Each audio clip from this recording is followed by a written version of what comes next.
আমি doctor Swapan madam Kumar recording. নায়ক, আজ প্রায় 40 বছর প্র্যাকটিস করি, জেনারেল প্র্যাকটিস করি। আমি এনআরএস থেকে পাস আউট, 1980-তে পাস করেছি এনআরএস থেকে।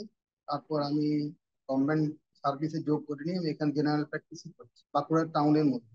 আমি একটু হজমের জন্য সুষম খাদ্য প্রয়োজন হয়, তার দু একটা টিপস বলছি। কি সুষম খাদ্যের জন্য টিপস যা হজমকে সর্বতভাবে সাহায্য করে। পরিপাক তন্ত্রের সামগ্রিক সুস্থতার জন্য সবচেয়ে গুরুত্বপূর্ণ হলে সুষম খাদ্য, যা সর্বতভাবে হজমকে সাহায্য করে, অন্ত্রের স্বাস্থ্য বজায় রেখে শরীরের প্রয়োজনীয় পুষ্টি গ্রহণ করে এবং তা নিশ্চিত করে। একটি সুষম খাদ্য অর্জনে সাহায্য করার জন্য কিছু টিপস বা চমৎকার হজম শক্তি বাড়ায়। 1 নম্বর, ফাইবার সমৃদ্ধ খাবার। ফাইবার নিয়মিত মলত্যাগে সাহায্য করে, কোষ্ঠকাঠিন্য প্রতিরোধ করে এবং হজমে সহায়তা করে। আপনার ফাইবার গ্রহণ বাড়ানোর জন্য পুরো শস্য, হোল গ্রেন, ফল, শাকসবজি, লেবু এবং বাদাম বেছে নিতে পারে। Number 2, hydration. সারাদিন প্রচুর পরিমাণে জল পান করা উচিত। সঠিক হাইড্রেশন মলকে নরম করতে সাহায্য করে, এটিকে পরিত্যাগ করা সহজ করে এবং পাচনতন্ত্রের সামগ্রিক কাজকে সমর্থন করে। ভেষজ চা, মিশ্রিত জল ও উপকারী পুষ্টি যোগ করার সময় হাইড্রেশনে অবদান রাখতে সাহায্য করে। 3 নম্বর হচ্ছে প্রোবায়োটিক এবং ফার্মেন্টেড জাতীয় খাবার। একটি স্বাস্থ্যকর অন্ত্রের মাইক্রোবায়োটা বৃদ্ধিতে আপনার ডায়েটে প্রোবায়োটিক অন্তর্ভুক্ত করুন। দই, মিসো প্রোবায়োটিক ফার্মেন্টেড খাবারের দুর্দান্ত উৎস। এই উপকারী ব্যাকটেরিয়াগুলি হজমে সাহায্য করে এবং হজমের সমস্যা ও গ্যাস দূর করতে সাহায্য করে। উপরন্তু জীবনধারার কিছু পরিবর্তন যা সর্বোত্তম হজমকে সহায়তা করতে পারে, তার মধ্যে রয়েছে সুষম খাবার। সুষম খাবারের জন্য লক্ষ্য রাখুন যাতে বিভিন্ন ধরনের পুষ্টি থাকে, চর্বিহীন প্রোটিন, স্বাস্থ্যকর চর্বি, কমপ্লেক্স কার্বোহাইড্রেট, জটিল কার্বোহাইড্রেট এবং প্রচুর ফল ও শাকসবজি আপনার খাদ্য তালিকায় অন্তর্ভুক্ত করুন। মাইক্রোনিউট্রিয়েন্ট ম্যাক্রোনিউট্রিয়েন্ট ভারসাম্য রক্তে শর্করার মাত্রা স্থিতিশীল করতে সাহায্য করে। প্রক্রিয়াজাত খাবার এবং চিনি সীমিত করুন। আপনার প্রক্রিয়াজাত খাবার এবং পরিশোধিত চিনি খাওয়া কমিয়ে দিন। এই খাবারগুলিতে প্রায়শই পুষ্টির পরিমাণ কম, যা হজম প্রক্রিয়া ব্যাহত করতে পারে এবং অন্তে প্রদাহ করতে পারে। যখনই সম্ভব সম্পূর্ণ প্রক্রিয়াবিহীন খাবার বেছে নিন। স্ট্রেস নিয়ন্ত্রণ করুন। দীর্ঘস্থায়ী স্ট্রেস নেতিবাচকভাবে হজমকে প্রভাবিত করতে পারে। ধ্যান, গভীর শ্বাস প্রশ্বাসের ব্যায়াম, যোগ ব্যায়াম বা প্রকৃতিতে সময় কাটানোর মতো মানসিক চাপ কমানোর কৌশলগুলি অনুশীলন। স্ট্রেস নিয়ন্ত্রণ হজম ফাংশন নিয়ন্ত্রণ করে এবং সামগ্রিক সুস্থতা তৈরি করতে সাহায্য করতে পারে। সক্রিয় থাকুন। নিয়মিত শারীরিক কার্যকলাপ অন্ত্রের গতিশীলতা বৃদ্ধি করে এবং কোষ্ঠকাঠিন্যের ঝুঁকি হ্রাস করে, হজমকে সাহায্য করে। স্বাস্থ্যকর পাচনতন্ত্রকে সাহায্য করার জন্য সপ্তাহের বেশিরভাগ দিন কমপক্ষে 30 মিনিট পরিমিত ব্যায়ামের লক্ষ্য রাখুন। উপসংহারে, সর্বোত্তম হজম শক্তি অর্জনের জন্য ফাইবার, প্রোবায়োটিক এবং প্রয়োজনীয় পুষ্টির একটি সুষম খাদ্য প্রয়োজন।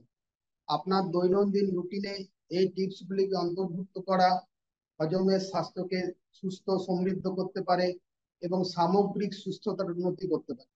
আপনার শরীরের কথা শুনতে খাদ্য তালিকা পছন্দ করতে ভুলবেন না, যা হজম এবং জীবনী শক্তিকে উন্নীত করে। ডায়েট তো যেগুলো আছে হলো, এখন আমাদের কিছু সবসময় ডায়েটের প্রয়োজনীয়তা আছে ঠিকই, তার সাথে কিছু মেডিসিনেরও প্রয়োজনীয়তা আছে। আমার যেমন হাইপার অ্যাসিডিটিতে যদি কেউ ভোগে, তাকে হাইপার অ্যাসিডিটি নিয়ন্ত্রণ করতে হবে। আগেকার দিনে আমরা যখন প্রথম প্র্যাকটিসে বসি, তখন তো অ্যাসিডিটি নিয়ন্ত্রণ করার খুব একটা বেশি ওষুধ ছিল না। জেল ছিল, aluminium hydroxide gel, magnesium hydroxide gel, এগুলো দিয়ে আমরা করতাম। তাতে খুব একটা ভালো রেজাল্ট হতো না এবং ওর অ্যাকশন টাইম খুব সীমিত, 3-4 ঘন্টা।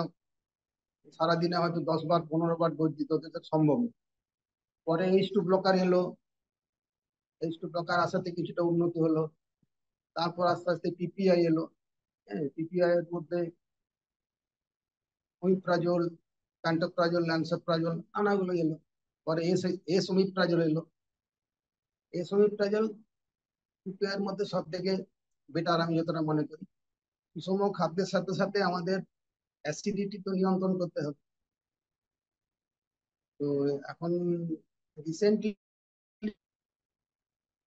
আমরা হাইপার অ্যাসিডিটি বা ইরোসিভ গ্যাস্ট্রাইটিস, গ্যাস্ট্রোইসোফেজাইটিস, এগুলো করার জন্য আমরা এসবটা জিনিস, স্ন্যাক্স জাতীয় জিনিসগুলো খুব বেশি না খাওয়াই ভালো। এতে তো খুব একটা নিউট্রিশন থাকে না, বেশিরভাগই ফ্যাট ওয়াইসের থাকে। তাতে আমাদের ওয়েট, কোলেস্টেরল টাইপ, লিপিড প্রোফাইলের অনেক প্রবলেম আসে, বেড়ে যায়। তার সাথে ওয়েটও বাড়ে। ওয়েটকে সবসময় কম রাখতে হবে, ওয়েট বাড়া একবারে চলবে না। ওয়েট আমার জন্য সেই রকম খাবার আমাদের ইউজ করা উচিত যেগুলো আমাদের ওয়েট না বাড়ে। ফ্যাট জাতীয় জিনিস রেস্ট্রিকশন করতে হবে। কিছু ফিজিক্যাল এক্সারসাইজ যেগুলো মিনিমাম করা দরকার। ওয়েট বাড়তে দেওয়া মোটেই চলবে না, ওয়েট বাড়লে নানা প্রবলেম, ডাইজেশনের গন্ডগোল হতে পারে। প্লাস আমাদের যে সমস্ত এখন যেগুলো হচ্ছে, ডায়াবেটিস মেলাইটাস, খুব টাইপ 2 ডায়াবেটিস মেলাইটাস এখন প্রচুর পরিমাণে হচ্ছে। লিভারের প্রবলেম, লিভারের ক্ষতি হতে পারে। তাছাড়া কোলেস্টেরল ট্রাইগ্লিসারাইড বাড়লে আমাদের হার্টের উপর অ্যাকশন হতে পারে। সেই জন্য স্ন্যাক্স জাতীয় জিনিস যতটা কম খায় ততই, একটু হোলমিল ডায়েট বা ফ্যাটস এন্ড অয়েলস কম করে যে খাবারগুলো আছে সেই খাবারগুলো তো খাওয়া উচিত। শুধু সবজি টবজি থাকে সেগুলো, হ্যাঁ সবজি, গ্রিন ভেজিটেবলস খুবই দরকার, গ্রিন ভেজিটেবলস খাওয়া খুবই দরকার। হোল গ্রেন খাওয়া খাওয়া খুব দরকার। ময়দা না খেয়ে আমাদের আটা খেতে আমরা বলি। আটাতে অনেক ফাইবার থাকে, ময়দার মধ্যে ফাইবার কম থাকে। ফ্রাইড জিনিস সেগুলো তো খাওয়া না খাওয়া, যতটা সম্ভব অ্যাভয়েড করা উচিত। প্রথমে এসেছিল, তারপর ওমিপ্রাজল উপর করেছে, প্যান্টোপ্রাজল, র্যাবিপ্রাজল, ল্যান্সেপ্রাজল, এগুলো মোটামুটি আমাদের এখানে ইন্ডিয়াতে চলে যেগুলো বেশি। তারপর আসছে S M omeprazole. Esomeprazole better drug, longer half life আছে, অনেকক্ষণ ধরে অ্যাসিডিটি নিউট্রাল করতে পারে। ওয়ান্স ডেইলি ডোজেই সাফিসিয়েন্ট।